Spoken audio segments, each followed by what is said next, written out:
Here we go, Nuggets. Here we go. Here we go, Nuggets. Here we go. They're We killing it, our fellas. Team around here. They are killing it, fellas. 30 to 14, with still minutes to let go in the first quarter. So we're looking good. Charge was looking good. You're looking good, Marky. We're all looking good. Buddy, we all looking great over here. This is like the sexy section over here in this podcast right here. What an episode of Charge, dude. Everybody's in a good mood tonight. Well, I can think of a couple people on the show that weren't exactly in good moods, but we're going to get to a lot of that. But, man, what an action-packed night we saw tonight on Charge, dude. Bierstock was rocking. Rocking. Well, I don't think I need to explain the energy that's going on here on Recharge right now. How's it going, everybody on YouTube? Miss Splinter, how's it going? Queen Vampires, just your average Jen, Mr. Fourth Row, how we all doing? Jared C popping in there. What's up? How are we all doing this evening? Wicked pisser. It's one of those days, baby. It's a good time. It is.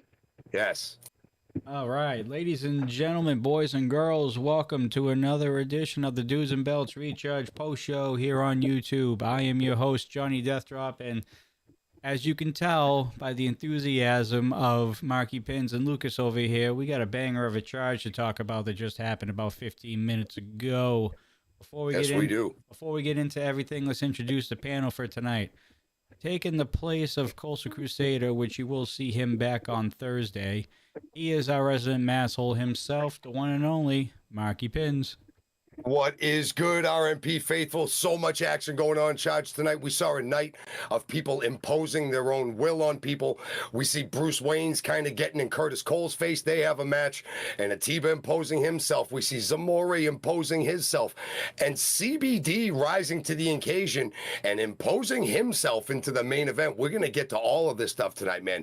There's just so much to talk about. We got to get into it as soon as possible. Speaking of CBD, there he is right there in chat. Whatever Wizenizzer means, I don't know. Wizenizzer. And of course, on the right, we have the voice of Ignition. He is your encyclopedia of Rocky Mountain Pro, the one and only Lucas Bradwell. Well, Marky said it all. There was so much going on tonight, but we also got two more matches official for the March to Milestone, baby. Two more official matches. Milestone already looking like an all-time classic is going to happen on the 1st of June. And we've got a lot to talk about, Maki. So let's not waste any more time. All right. Let's hit the gas and kick this thing's ass. Let's go, baby. You don't have to tell me twice. Let's get right down to the nitty-gritty here. Starting off tonight, we have Lord Mitchell Taylor and Manny Lemons in this awkward friendship that we're looking at right now here on Charge. What do you guys take about these two in general? We know that they're in a match, well, part of the 8-man tag match later on in the main event. There's been a little bit of, I guess you could say, alliance forming a little bit here between Manny Lemons and Lord Mitchell Taylor. I think it's more like an uneasy association at this point. Both of these guys know that they each bring something to the table in any match that they're in. And later on tonight, Manny Lemons brings the news to Lord Mitchell Taylor that they're both going to be on the same team involved in this 8-man tag that we're going to see later on this evening. While Mitchell Taylor is sitting there playing chess with himself on the phone with somebody. We don't know who. But Manny Lemons interrupts the phone call, and then we see Lord Mitchell Taylor say he's going to have to call him back and all that other stuff. So very brief interaction, but Lucas, there's something weird between these two guys. We've both seen them kind of bend the rules to their own partaking each time that they want to. You got the variable experience level of Lord Mitchell Taylor, the unbridled aggression that Manny Lemons brings in the ring. These two guys could be formidable if they ever, put their heads together. Yeah, this could be a very formidable tag team. I think what you're seeing is, I think Manny Lemons has kind of taken the reins of taking it upon himself to try to form a tag team of some sorts, to maybe get himself in a position that he wants. You got to think the tag team champions right now, La Isla, they don't have an opponent for Milestone. So maybe Manny Lemons is trying to kind of massage some things, work some things out. And maybe if him and Lord Mitchell Taylor, if they can get on the same page, which it looked like they are fairly on the same page, you're right. With their experience and what they both bring to the table, they could be a very formidable tag team. So if what is happening is what I think is happening, this could be a big challenge for La Isla. We'll see if that's what transpires, but that's what it looks like to me. Yeah, I agree. And if that's the case, then La Isla's going to have eyes in the back of their head on this one. Because like I've said before, these two have done whatever they've had to do, distract the referee, work around his back, do things even right in front of the referee. We've seen these guys get their own selves disqualified before. Not that would happen in a title match, but you just have to expect the unexpected when it comes to Manny Lemons and Lord Mitchell Halis. Lord Mitchell Halis. Beautiful. Thank you. All right. Well, we know for sure that there still is no match for the RMP Tag Team Championships at Milestone just yet. Although we do have a few weeks to go before the big event happens, so that could easily change in a drop of a week, I guess you could say. True. All right. Moving on. First action of the night. We had Sky Hossman going up against Gino Rivera. We all know what happened last week between Zamore and Sky Hossman in their bout when Gino got involved. Well, it looks like a receipt was paid tonight. Oh, a very large receipt was paid this evening by Zamore, our Ignition champion. We'll get to that in just a minute, but I want to talk about the action that happened in this match. There's two guys that match up really, really well with each other. Gino Rivera and Sky Hossman. Both of them have the power. Both of them can go aerial. Both of them bring a valuable level of experience to the table. Gino maybe a little more than Sky, but we've seen Sky wrestle well beyond his years many, many times against many opponents. So I was really looking forward to some really, really good action in this match, and that's what we got. Gino starts off hot and heavy with the quick start, knee to the head, working in the corners, big boots.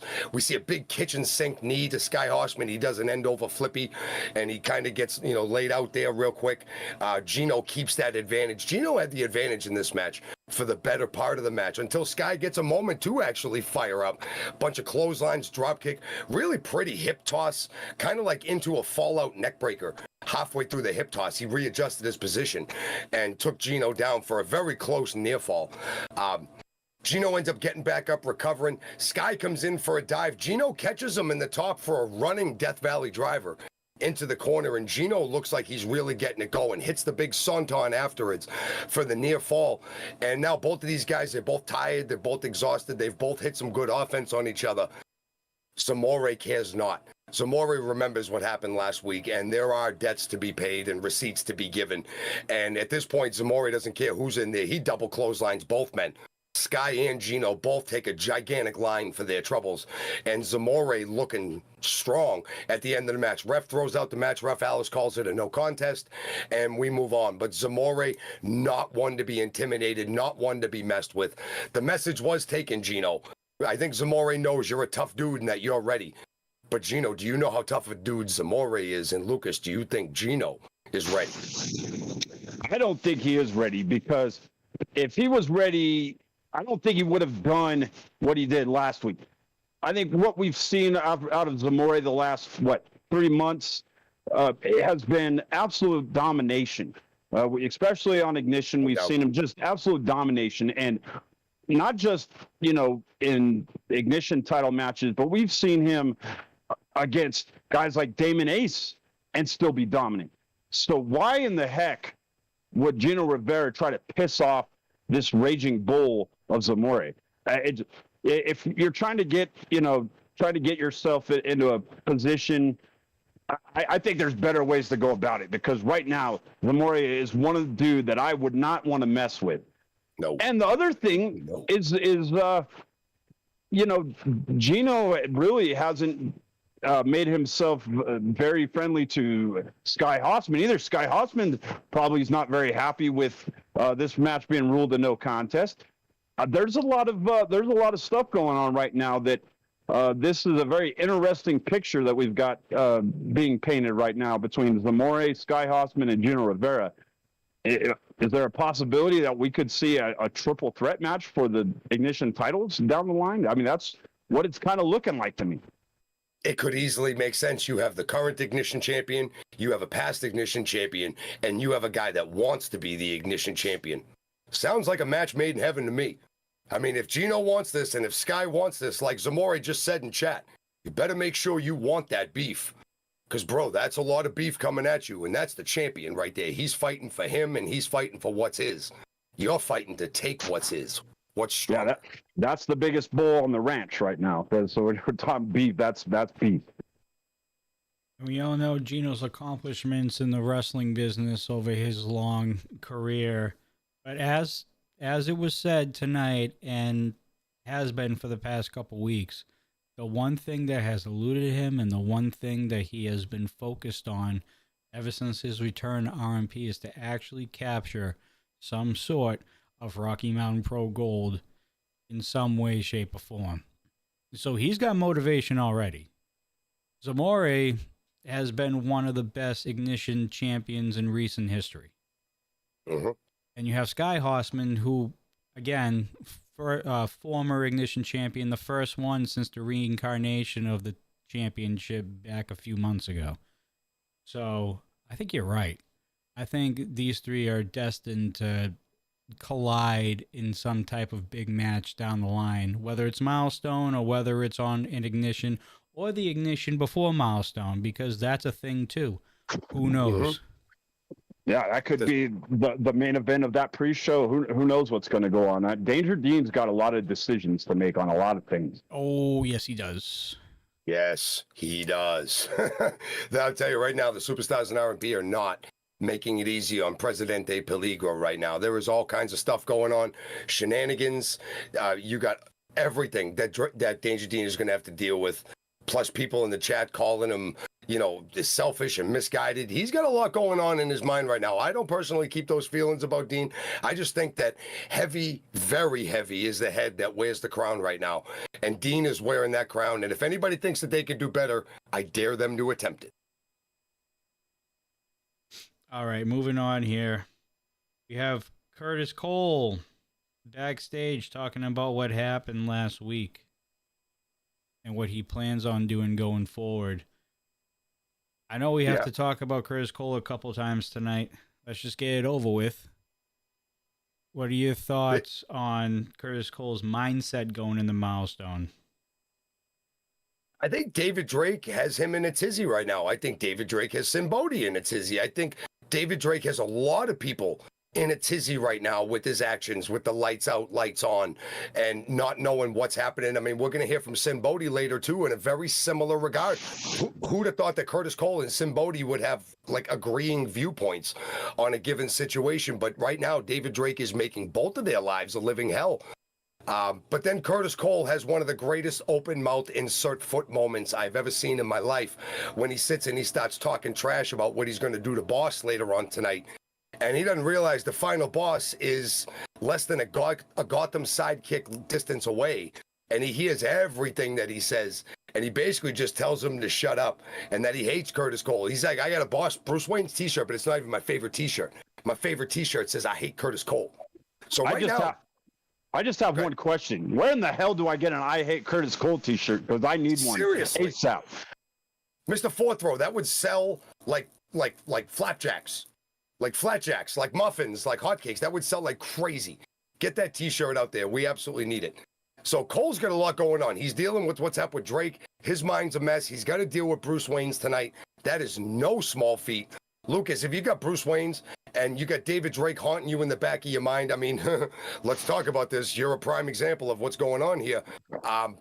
Talk to us a little bit about maybe what Curtis Cole could do to chill out and actually be able to focus on a match against a guy like Bruce Wayne's tonight. Curtis Cole hasn't been able to chill out for over a year. That guy has always got something eating at him. It seems like constantly. He's either got a beef with me or got a beef with you guys or beef with someone. The guy is just a miserable human being. So he really can't. I don't think anything will get him to chill out. He's constantly going to be a miserable human being. And so And when you're a constantly miserable human being, you're always going to have issues. And sometimes these issues are going to be stuff you don't want to deal with. Like, I don't think he wants to deal with Bruce Wayne's. And now it looks like that he might have a beef with someone else, as we saw later on. So it's a never-ending cycle for someone like Curtis Cole, but never more deserving either. True. A lot of these things have been his own doing in the beginning, with his garbage that started it, and then he tries to back his way out of it and usually finds himself on the other side of a fist. So I really don't feel too bad for him. This is the universe working its way out, to be honest. All right. We finally have an answer from Lilith. And now that it's official, as we saw tonight in that package with her, I'm going to bring it over to you guys here. Now that everything is set in stone, what is your outlook towards the coffin match between JC and Lilith? Is this going to be the end? Is this the end of the asylum? Did you see Lilith in this video? Did you see what she looked like? Did you see the change, how she's different? This level, it brings us back to that demon Lilith Grimm that we saw in the Legion a couple years ago. The thing that she fought, this side of herself that she fought, she's now embraced it. It's out there. It's open. And for 1 minute, if this is a time where the asylum thinks that the numbers advantage is going to help them, it is not. It is going to take far more numbers than they have to be able to completely eliminate a Lilith Grimm at this point, this Lilith Grimm that we have. But I think this Lilith Grimm can end JC and the asylum and take that Lockheads title back away from the asylum, out of those locked doors with all them crazy people on the inside, and bring that title back. Lucas, we've seen this journey that Lilith Grimm has been on in the asylum, just nonstop trying to knock her down another peg, knock her down another peg. I think those pegs have been rebuilt, and now we have an even stronger and even more deadly Lilith Grimm. What do you think? Oh, I think my microphone problem there. Yeah, I think that it's a new reforged Lilith Grimm again, reforged back to the old Lilith Grimm, and this is her sending a clear message that all that crap that you guys did to me, all that stuff that happened before, now is going to bite you in the ass, and big time, because she's not intimidated. In fact, I think she's the one being the intimidator. Whether or not the asylum is intimidated, Lilith Grimm is no longer being on the defense with this mind games and the battle with the asylum. It is now she's on the offensive and ready to answer the challenge of a coffin match. This could finally be the one thing that can overcome the asylum, is this combination of the Warhammer and Demon being one. And boy, I'm here for it. Let me tell you, I can't wait. You couldn't have put it any better, brother. I am definitely here for this. I do think that Lilith Grimm that we saw tonight marks the beginning of the end of the asylum and their reign of terror. Because you said it best. There have been so many times that Lilith has been on the defensive in this whole situation. Each time they've kind of gotten her from behind. They blindside her. She thinks she finds Noelle, and then Noelle blindsides her. You got Salem Wolf coming in the ring, blindsiding her. Now she is putting the pedal to the metal. She is bringing the heat. She is bringing the gas. And it's now time to see if JC can fight from behind instead of always having the advantage. Can the asylum do it? I do not think so. Not with this Lilith Grimm. Not this time. And when you bring up that, you watched the same video that I did, the same video package. You saw the symbolism there from Lilith Grimm as well.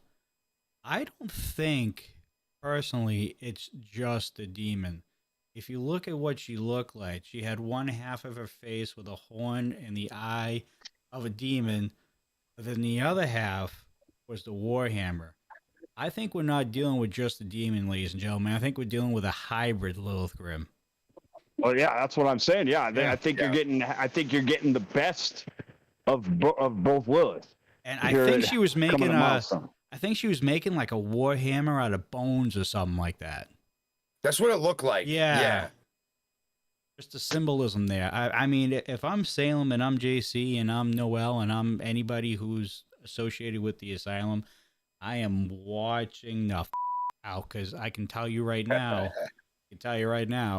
that girl, there's no question that she was motivated before. I think with the Lockett's championship on the line as well, that's just adding more fuel to the fire. I think this is going to be a Lilith Grim that will do whatever she has to do to not only capture that championship, but to finally, after all that she's been through, put down the asylum once and for all. And take pleasure while doing it. She said she will be taking pleasure in stuffing that final nail in the coffin of what is JC's title reign and the asylum's reign of terror over the Lockett's division. This is a different individual, folks. We don't know what to expect, but all we know is that the volume just got turned way up here, boys. Way up. And yes, it is officially a coffin match at Milestone 13. We'll go over what matches are official towards the end of the night once we complete charge here. But we got to keep going because there's still a lot that happened tonight. Let's kind of really take a 180 here, going from the demon or the hybrid demon Lilith Grim to the law office. The hybrid intelligent. There is definitely some issues in the law office. And this kind of really sealed the deal right there. It got to the point where Lola had to get involved, and you can tell that she was kind of getting upset with J.K. Pop and Preston as well. What is happening with the law office, guys? It's imploding. Without the gold, it is absolutely imploding. When they lost those titles, those tag team championships, everything imploded, and each guy for each different reason. Preston not getting his cut anymore. Brother feeling like it was the other brother that messed up. And now they're at odds. Preston's trying to keep them together so they can maybe win the gold again so he can get his money. So nobody's motivations are pure here, except Lola's. To be completely honest, they're sitting there trying to figure out a way that they can tag team a match at Milestone and not have to fight each other. And then Lola comes in, looks at Johnny and says, time to put on the big boy pantalones. And then looks at Koyama and says, it's time to grow some quijones. So step up and answer the challenge here, boys. It's not like they've never fought each other before, because they have, and we've seen it. I think it has to happen again, and Lola is being the voice of reason amongst the three other knuckleheads at the table. Get this fight out, get it out of you. Get all of this stuff out so that you two can maybe later go on and do something else and try to get those titles back. But right now, everything is too chaotic. Trying to tag up has been what's making it worse, Lucas. Each time JK Pop tagged together, some shenanigans were happening, and the two of them were at each other's throats. It just has been a nonstop. It hasn't ended since they lost the titles like this. Yeah, and Preston hasn't been able to figure out how to get them back on track. He's lost control. I mean, he's coming up with the silliest ideas that he can think of. Like he's lost his damn mind, and he just, he's lost control. That those two can't get along while they're together. So yeah, you're right. Lola has been having to almost be the de facto leader of the law office lately, and I think she's getting fed up with it. And I think at this point, this match has to happen. It may or may not be a good thing for him. It may end up being what splits them up. But I think, all in all, it is what has to happen one way or the other. And if they are as strong brothers as they say they are, they'll stick it out. Even after this match, Milestone, whoever comes out the winner, I think that they'll figure it out, and move on. But if not, then they go their separate ways, and I think they can both have very good singles careers as well. So it'll just be very interesting to see how this plays out. Either way, though, a ton of chaos in the law office right now. Nothing even close to being resolved about anything. Oh, I was muted for a second. All right, I want to give a shout out to El Guapo Sweater. You know El Guapo from the Red Sox, Rich Garces. Long time pitcher. It's cool you do a post show. Yeah, we do a post show for Charge. We do a post show for Ignition on Thursday nights called Reignited. We also do the Rocky Mountain Rewind on Sunday nights, as well as doing reviews of big pay-per-views like we will be doing for Milestone 13 coming up. And yeah, we're here about 3 days a week. Oh, yep. Lucas, you okay? I'm good. Yeah, just the camera fell off its thing. We're good. It looked like an earthquake from over here. I was hoping no earthquakes would happen. Yeah. Never felt one here, but it's a possibility. Denver's still winning by 10 points. So, yeah, this place could erupt. That's a possibility. We'll brace ourselves if that happens. All right, I am definitely late on this right now. But for everybody who's watching on YouTube, if you haven't yet, make sure you hit that like button. And make sure you leave a comment below the VOD at the end of the show. It helps us with the algorithm of YouTube, because YouTube has that algorithm thing that's annoying as hell. And we greatly appreciate your support, as always. And also, if you like what you're seeing here on this channel, not just the dudes, but Charge and Ignition and everything that we do here on the Rocky Mountain Pro YouTube page, make sure you hit that subscribe button, turn on the notifications. Another Dudes and Belts live show, or Charge, or Ignition. Continue on. It's Cole and Bruce Wayans, guys. No love lost here, that's for sure. What did you guys think about this match?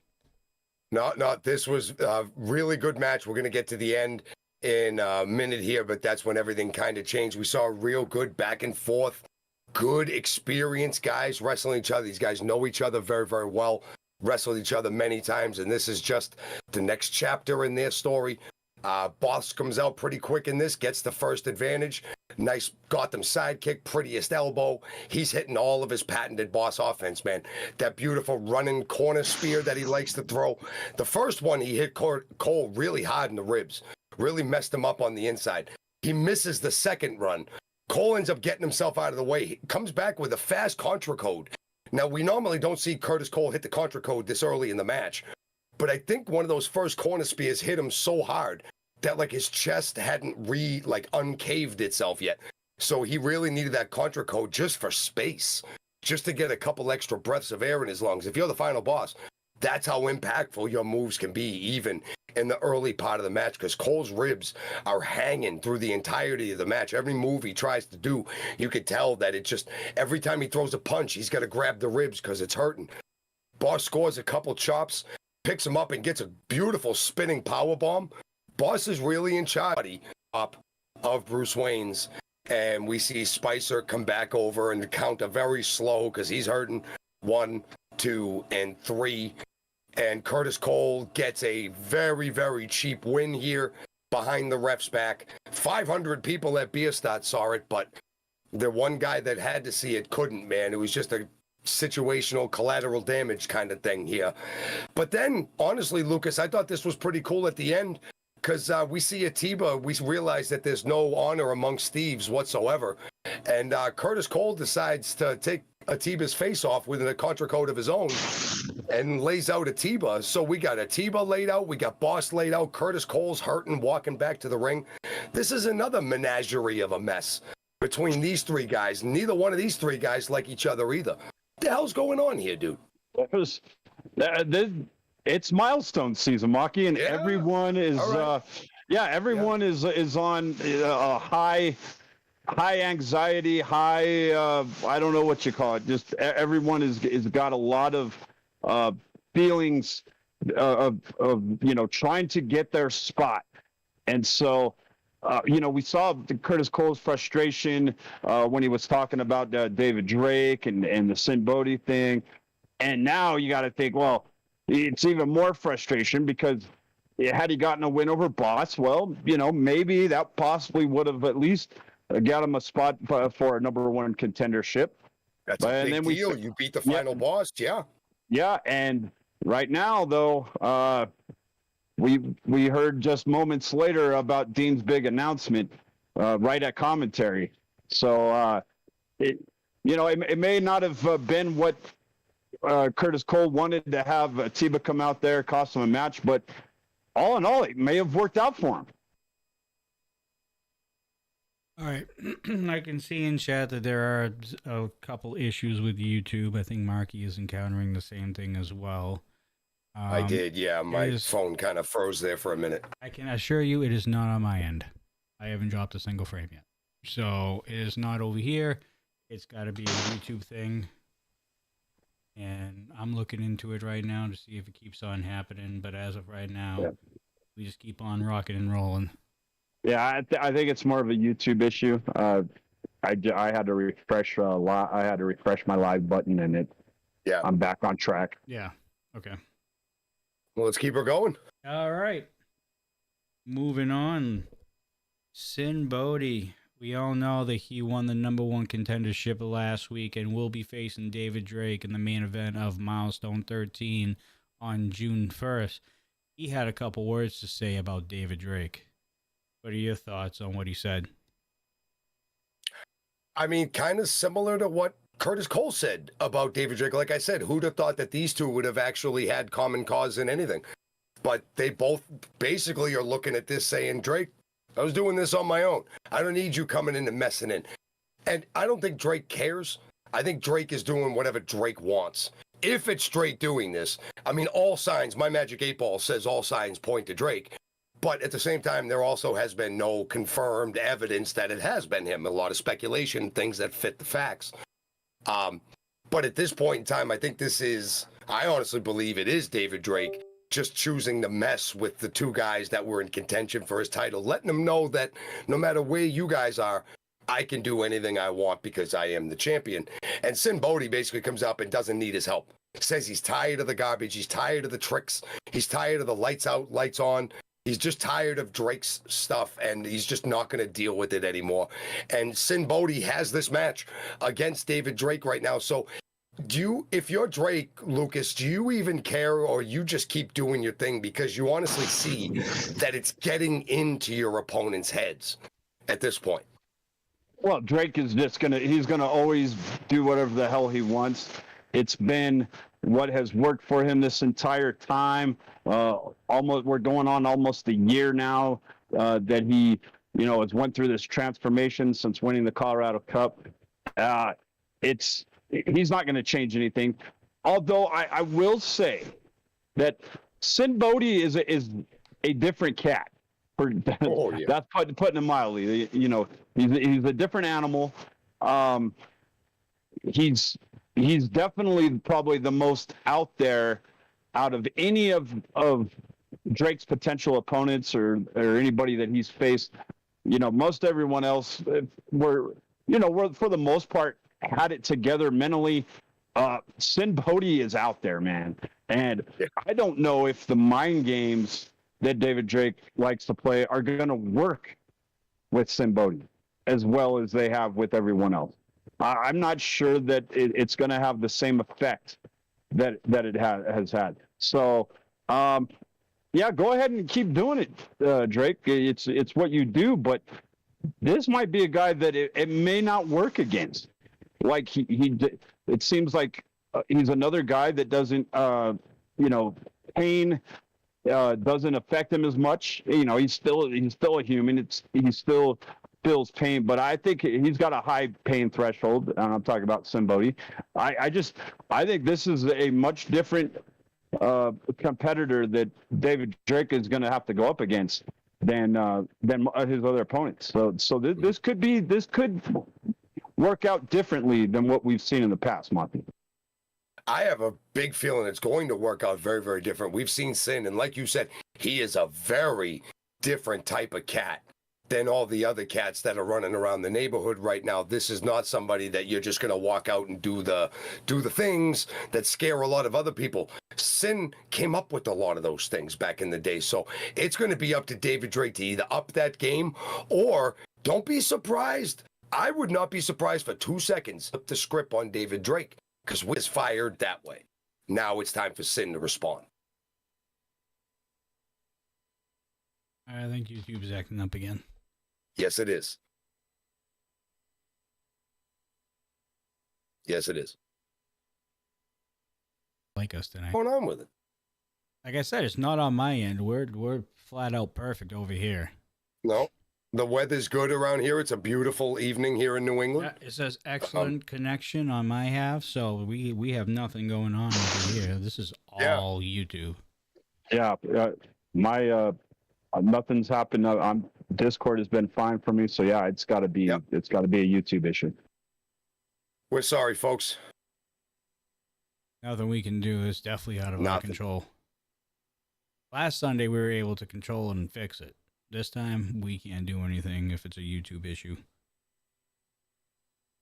But I guess we can keep on talking about cats, and we definitely got to talk about cats this next segment, because we finally have some type of confrontation between your starting lineup and Jason Knoll. And this one ended up to be Briscoe Crown versus Jason Knoll 1-on-1 with Kendrick and Panther on the outside. Mm-hmm. With Good Briscoe competitive Crown, match. Yeah, Briscoe Crown getting the win once again. Somebody who is twice the size of Briscoe.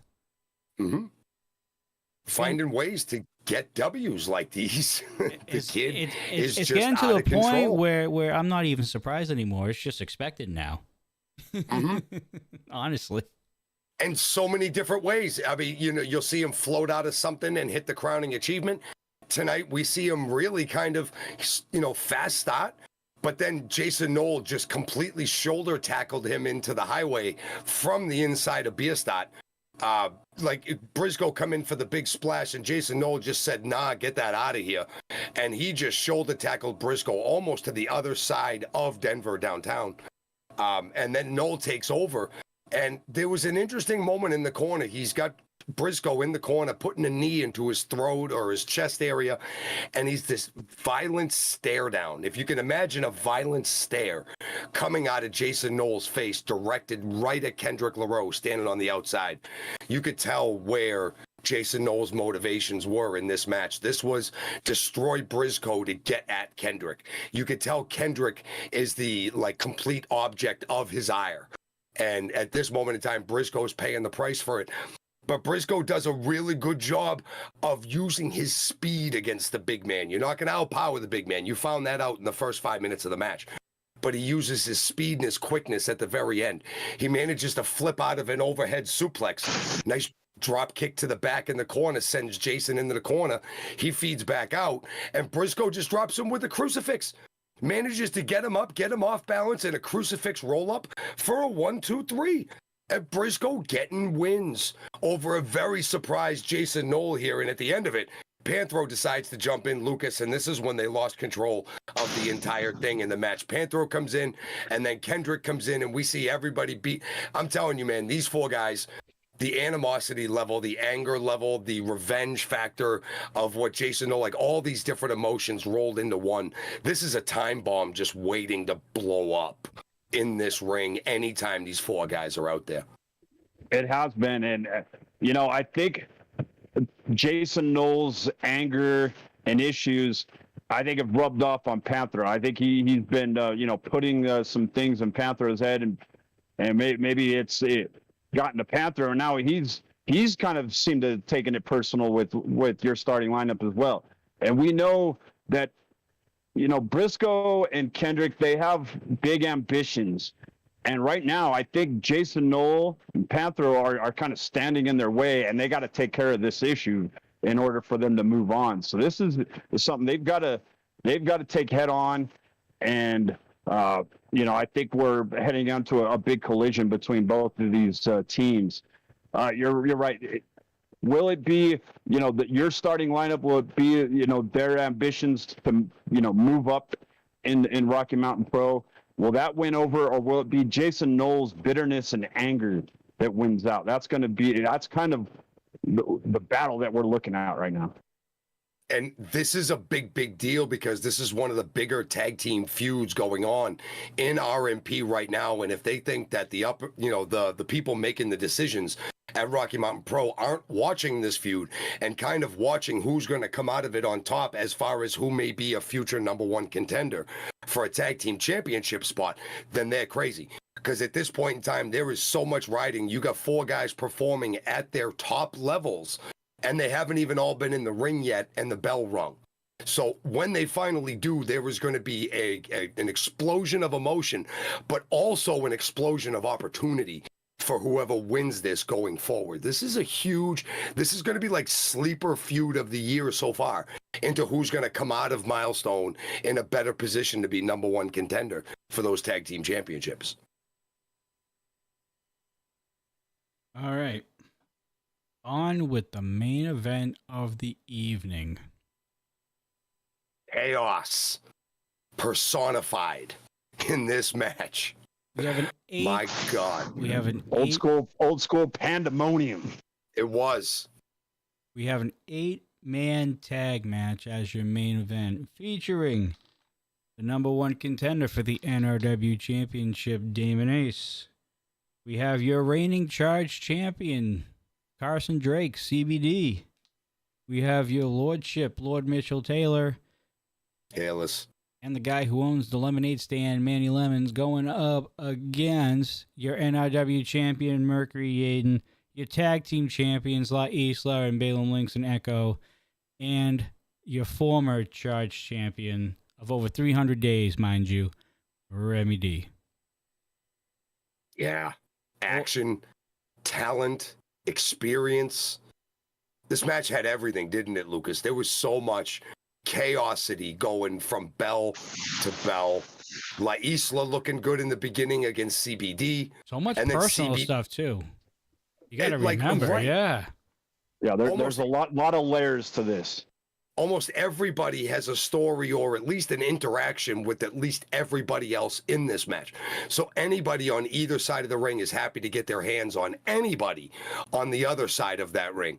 And that's what it ended up breaking down to. After we saw some very good team cohesion between the two teams. Like I said in the beginning, our good guys, our Mercury Yaden and La Isla and Remy, do a great job at taking on CBD, isolating him, and then CBD fires out of a Remy D cover, and then he ends up getting Remy in the corner, and Remy D takes a lot of punishment over in those guys' corner. Damon Ace, Manny Lemons, and Lord Mitchell Taylor doing a good job of keeping the ref distracted, goading Mercury Yaden, goading La Isla into the ring so that the ref has to stop them. Meanwhile, there's 4 guys putting boots to the face. Remy D took a lot of punishment. Manny Lemons was the biggest culprit of the match, distracting the referee and running interference for the boys over on the other side so that they could just keep destroying Remy in the corner. Remy does end up getting up a fire up, though. He gets himself up. We see the snake eyes and the big boot on CBD. Nice rolling thunder leg drop for the near fall. And after the near fall, like we've seen a fairly controlled chaos. After that rolling thunder thigh leg drop, Lucas, that's when all hell broke loose. Everybody in the ring, everybody's beating up on somebody. CBD pulls like XP move #1 that we saw on the show tonight in this roll-up at the very end of the match. He had just gotten covered, kicked out at 2.9, rolls out of the ring. The whole melee gets going as Remy's still distracted. Remy and CBD still the legal men in the match. CBD goes around the ring, comes running back in behind Remy D, and rolls him up really tight. And I think he pulled the tights at the end there too. But he rolls him up really tight and gets the 1, 2, 3. Look, you can say what you want about guys like CBD, guys like Damon Ace. You can say whatever you have to about their tactics, about their ambitions, about how they do things, but they show that they're not stupid. No matter what you think of them, you cannot call them dumb. You cannot call them inexperienced. CBD showing XP for days. Damon Ace, we've known it. We call him violently intelligent. Lucas, this CBD kid going forward with guys like Damon Ace, listening to guys like Lord Mitchell Taylor. I mean, the future is bright for these guys, even though they're a couple of knuckleheads. They pull a win out here, but I gotta say, I'm fairly impressed with a guy like CBD. I really am. I am too. I really am. It's hard for me to admit that just because you know how much I think of Remy D, and I believe Remy D still is one of the great superstars that we have, not only in Rocky Mountain Pro but really in professional wrestling. Future, one of the best. Yeah, one of the best. The future. Yep. Sometimes though, some guys just have your number, you know, and that's what I feel about CBD. I honestly don't think that he's better than Remy D, but he just seems to have Remy D's number. He just seems to know how to get under Remy D's skin. He knows how to get in his head. He knows how to distract him. He just knows how to push the right buttons and to get victories over Remy D. He's done it now. More than once. So his victory. He's outsmarted him a couple of times. You know? Yes. So his victory at Peak of the Pack now, I think he's proven it's not a fluke. He just knows how to win. And yeah, CBD could be a very he could be a very formidable champion on charge, especially if he continues to use his intelligence along with.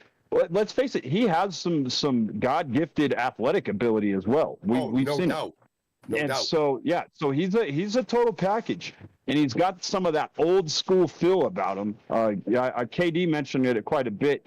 I would mention it kind of like a Memphis style wrestling. Reminds me of a guy, I don't know how old school you are, but a guy like Austin Idol is kind of what he reminds me of. Some of those guys that like the King Jerry Lawler. Than I know. Yeah. Jerry Lawler. Guys like Jerry Lawler used to kind of have feuds with some of these guys. Very kind of a little flamboyant, a little, very cocky and arrogant, but just knows how to get under the skin of their opponents. And a lot of times that's enough to get the victory. And for CBD, it has been enough to get him to the Charge Championship. Some other things really quick in this matchup. We talked about Damon Ace, and boy, you can just tell him and Mercury Yaden. I think they're saving a little bit for Milestone. I even though they, things boiled over a little bit, I still think they're holding a little bit back for Milestone. They've really torn each other apart over the past several months. I think now they're kind of realizing they got to save a little bit because we still don't know what kind of match those two are going to have for the NRW Championship. So, so I think there's a little bit, they're trying to save a little bit for Milestone. And then, I talked about it earlier. I think Manny Lemons and Lord Mitchell Taylor, they're trying to make a push to maybe get themselves into a Rocky Mountain Pro Tag Team title match against La Isla. We saw a little preview, maybe a little hint of that in this match as well with what we saw between those four. So a lot of things that I think are going to play a big factor at Milestone taking place in this matchup. Two things. First off, I want to get back into the match. And we saw everything that happened towards the end. How much do you think that Yaden and La Isla do you think that they were semi-responsible for this loss with Remy getting rolled up? Because you got to remember, I mean, Remy was in there for quite a long time during this match and was getting constantly triple teamed on the other side of the ring in their corner, while it seemed like La Isla and Yaden, not intentional, but was distracting the ref throughout the course of the match. I think that's fair. I think that's a fair assessment. I think, maybe they weren't completely focused on this matchup itself. Maybe they were focused on kind of what's happening in the future. Maybe not using the their heads not being as calm, cool, and collective as they usually are. Those three, and yeah, you're right. It might have cost Remy a little bit. But I can understand with Yaden and Damon and their whole thing that's going on right now. A lot. Isla doesn't have anything going at the moment, at least not yet. And sorry, my bad. And I know that there's a handful of teams, not just Lord Mitchell Taylor and Manny Lemons, but there's a handful of teams vying for that number one contendership spot going in the Milestone. I don't know. It just seems like there was some poor decision making in this match on the other side. Well, to an extent, yes, but I was right about to bring it up, and then Yaden typed it in the chat, and I agree with Mercury Yaden. I think as Remy D had got that big fire up, he hit that snake eyes, and then he hit the big boot, and after he covered, he should have gotten out of there with a tag. I can see finishing the combination. Right, because then he went off the rope and did the rolling leg drop. You know, or even after you do the rolling thunder thighs, like, okay, fine, hit him with the near fall. Okay, he kicks out. Get over there, get a tag to somebody, get out. You've been in there. You've taken the last 6-7 minutes worth of punishment. You did just unload on an adrenaline surge, some of your highest test offense that you have. Now's a good time to get out of there and give it to somebody like Balaam or Echo, two of the hottest hot tags in RMP right now. Give it to Yaden, one of the most physical superstars in RMP right now. He's been up in his game because he knows he's going into a war with Damon Ace. So there's nobody being more physically intense right now than Yaden. You got two of the fastest growing superstars and most electric superstars in La Isla right in your corner. Make that tag. And I'm sorry, but Remy didn't make that tag. If he makes that tag, I don't think we're talking about a match where CBD can come back in and roll up a tired Remy D. I don't think that happens. Johnny, I know you had 2 cents, though. That's just my 2 cents. Johnny, I know you had another point, and I'll let you go ahead and make your other point. But I have something also to say about Remy as well. Yeah. And honestly, just since we're on that topic, you might as well go ahead and talk about the Remy, because I was actually going to get into more of the tag team hunt, which I was trying to converge in the one, but yeah, right. Didn't work out so that really way. quick, so just one other observation with Remy, his frustration with losing his charge championship, and as I stated before, with CBD's gotten the best of him. And we've also seen Remy's frustration get the best of him on Ignition as of late. Mm-hmm. It also might have cost him. He might have kind of had some stubbornness that kind of kicked in, and it's like, no, I'm not tagging out. I'm going to get the best of this matchup. And I think maybe he thought he was getting the upper hand on CBD, wanted to finally maybe get a little bit of revenge against CBD, and that might have cost him. I think it might be a little bit of Remy's frustration that was honestly what got him at the end of this matchup, more so than his tag team partners not helping him out or whatever. I think it was more Remy's frustration that was really what did him in this matchup. And you saw his face at the end too. You saw his demeanor. We've seen that demeanor a few times the last couple times we've seen Remy D. This kid CBD's really getting under his skin. He's really pissing him off. He's like hitting him in a spot that not many other superstars have been able to go to. Curtis Cole went there one time before. That didn't end very well for Curtis Cole. CBD's got the better of it right now, but for how long? How long? All right.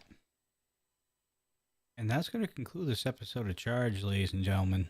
Well, final thoughts on tonight's episode. Great show. We get the listing of some of the matches that we're going to have. We see and I saw how Jen typed this in chat earlier, the War Demon, Lilith Grimm, this new Lilith 3.0, should I say, going into Milestone with a cause, with a mission on offense this time, like we were talking. What a great show. The crowd at Bierstadt is just second to none. Fantastic show. A lot of questions going forward still. We just spent a lot of time on that main event. That main event is much of Milestone. There's a So good there's a portion of it, lot yeah. going on. Right. Lucas? Yeah, you're right. We still have questions, but I think we got a lot of answers tonight. At least we did get the answer from Lilith that we are going to have the coffin match. We've got now a number one contender match for the Rocky Mountain Pro Championship has now been set with three of the most decorated competitors in Rocky Mountain Pro history. When you got Curtis Cole, Atiba, and Bruce Waynes, that's star-studded. So we did get some answers, and so we're so close to Milestone. Right? What is it? Just 2 weeks away, a little over 2 weeks. Yeah, we've got just a couple more episodes of Charge, a couple more episodes of Ignition, and we are there, guys. So I'm excited. Another great night of Charge. You're right. That Bierstadt crowd is something else. If you guys haven't been out, and anybody in chat, if you haven't been to a Bierstadt show, we have it the first Friday of every month. It's free Charge tapings.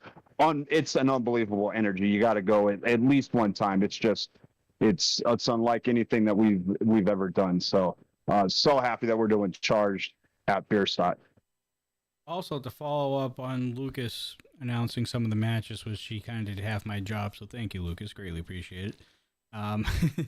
We also have Well done, sir. Yaden versus Damon Ace for the NRW Championship. That's on the line at Milestone 13. No stipulation for that match as of yet. I'm sure we'll find out in the coming weeks. Also, it's breaking down, boys. Johnny Casanova versus Caden Koyama.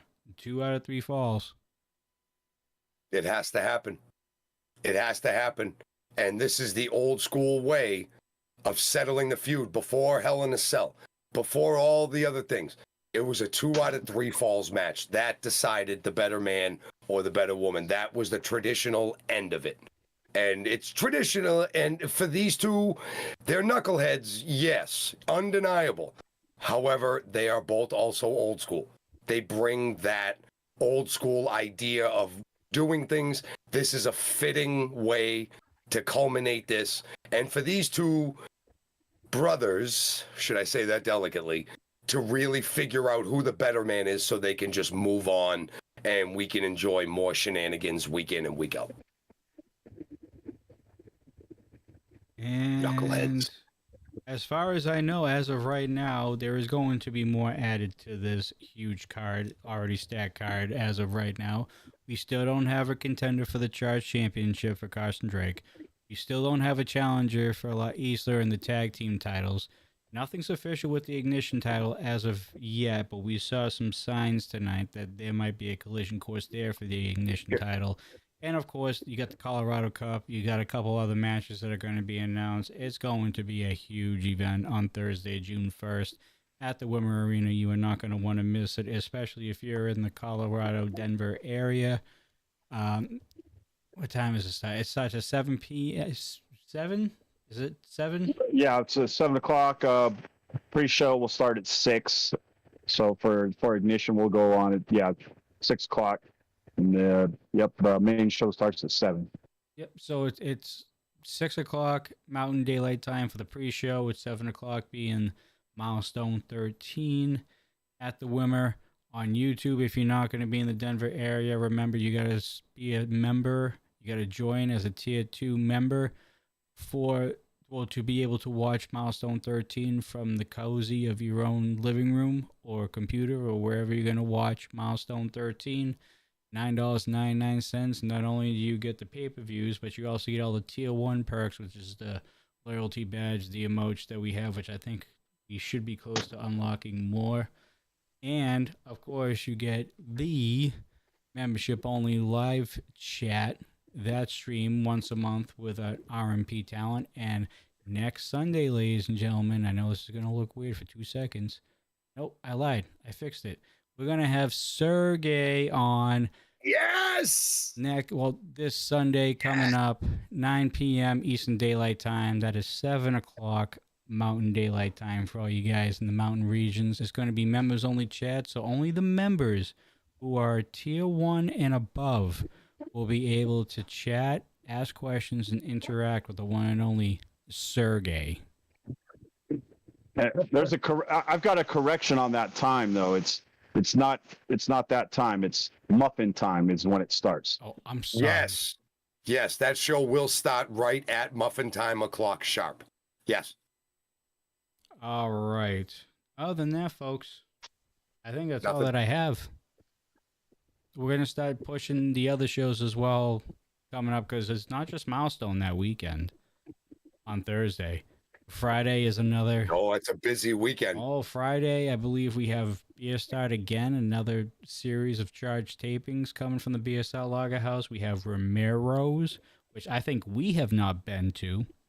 No, we haven't. So this is going to be our first encounter with Romero's, and as well as Snowpack on Sunday.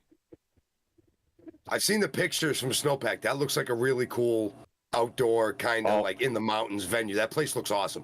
It is. How's the pizza? Pizza's excellent. They have great pizza. About the pizza up there. That's what I'm talking about. All right. Yeah, cool. They have good pizza, good food everywhere, every venue. So yeah, we're gonna have a good weekend, guys. I'm hungry. I could eat. I'll bring some money. The Colorado I'll buy a pizza. Okay, the Colorado Cup is going to be before Milestone, so that's probably going to be your ignition. Almost. Yeah, that'll be our ignition. Alice, I'm going to buy all the refs a pizza. On me. On the mass hole. Pizza for the refs on the mass hole. Where's my pizza? You can have a slice. I'll give you a sliced pizza. Oh, gee, thanks. I'll make sure I'll put pineapples on yours with you not looking. I'm buying the pizza. That's how I know there's not going to be any pineapple on it. I'm not letting other people buy my pizza for me. I know I'm going to get ribbed all weekend for that. No, that's okay. I'm buying the pepperonis. You know it's going to happen at some point throughout the course of our time there. We're going to go to a pizza place, and you're not going to be paying attention. And then all of a sudden, we're just going to have 3 orders of Hawaiian pizzas with double pineapple. Dude, I swear to God, if I find a can of pineapple in my gear bag, I'm going to flip out this weekend. That's all I'm saying, okay? If I find any pineapple. Yes, Alice. Okay, cool. Yes, no pineapple on the pizza. I had to pay a horrible penance. Oh, my God. About a month ago. Stop it. You guys just don't understand. You don't understand. No, I tried to understand, and I don't want to understand anymore. There's a big difference. I don't want to understand anymore. Pineapple pizzas for everybody. See, there you go. Oh, Echo. No. Yes. Penance was paid. On Penance Marky's was paid. I will buy the tag team champions a pineapple. I will buy them a Hawaiian pizza on Maki. I will take care of that. Pizza for the refs and pizza for La Isla on the mass hole. Oh, we'll call it the La Isla Special. The La Isla Special. There you go. All right. I believe that's it. I think that's all I have. It's going to be a fun time. Cannot wait. Cannot wait. Yep, that's it. Okay. On to Thursday. Well, thank you guys so much for watching. We greatly appreciate all you guys. As always, without you guys, this wouldn't be a thing. And of course, if you haven't yet, make sure you like the video and leave a comment below so that it helps the algorithm to get our show out there to all the wrestling fans in the YouTube verse or whatever they like to call their little community or whatever. And yeah, we'll see you guys on Thursday for another episode of Dudes and Belts Reignited. Tulsa Crusader will be returning on Thursday. Yes. Did he find a pot of gold over there in Ireland? I doubt it because he came home. No, he came home. He's home now. True, I believe he's home or he's going to be home tomorrow. I wouldn't come home. If I found that much gold, I'm not coming home. I'm going to buy an island somewhere. Buy my own La Isla. All right.